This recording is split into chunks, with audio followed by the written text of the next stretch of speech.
বাংলাদেশের সকল আলেমদের, বিশেষ করে যারা বহাস পাগল, তাদের উদ্দেশ্যে ডক্টর মিজানুর রহমান আজহারী হুজুরের মূল্যবান নসিহত। আর কখনো কাউরে কাফের বলে গালি দিবেন, তুই জাহান্নামী বলবেন, ঝগড়া লাগলে লাগাই দিবেন। প্রথমেই আমি এদেশের সম্মানিত আলেম সমাজকে বিনয়ের সাথে অনুরোধ করব, আসুন আমরা ঐক্যবদ্ধ হই। আজকের এই পেকোয়ার ঐতিহাসিক তাফসিরুল কোরআনের প্রোগ্রাম থেকে আমি সম্মানিত আমার মাথার তাজ ওলামাদেরকে জাতীয় ঐক্যের আহ্বান জানাই। আর একে অন্যকে কাফির বলে গালি দিব না, ঠিক কিনা বলেন? রাজি আছেন? ধ্বংস করে দিয়েছি আমরা আমাদেরকে। আপনারা হালাকু খানের নাম শুনেছেন?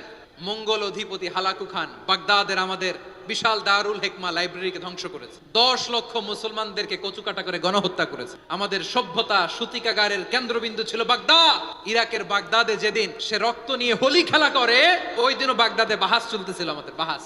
এই পর্যন্ত বাহাসের পরে পরাজয় বরণ করছে এরকম কোন দল আপনারা পাইছেন? দলই বাহাসের পরে সংবাদ সম্মেলন করে বলে, আমরা জয়লাভ করিয়াছি, ওনারা পালাইয়া চলিয়া গিয়াছেন।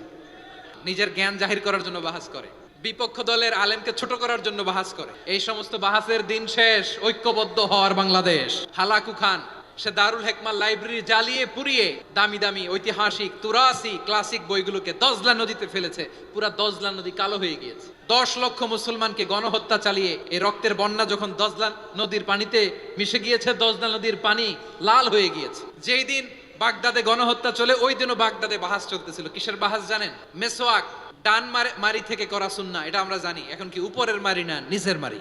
বাহাসের বিষয়। এই বাহাস করবেন আপনারা। বিশ্ব যখন এগিয়ে চলেছে, আমরা তখন বসে বিবি তালাকের ফতুয়া খুঁজেছি কোরআন হাদিস চষে। হাদিস শরীফ আসছে, ইখতিলাফ উম্মতের জন্য রহমত, যদি তা হিকমতের সাথে ব্যবহার করা হয়। সুতরাং হুজুরের কথাগুলো আমরা অক্ষরে অক্ষরে পালন করার চেষ্টা করব ইনশাআল্লাহ।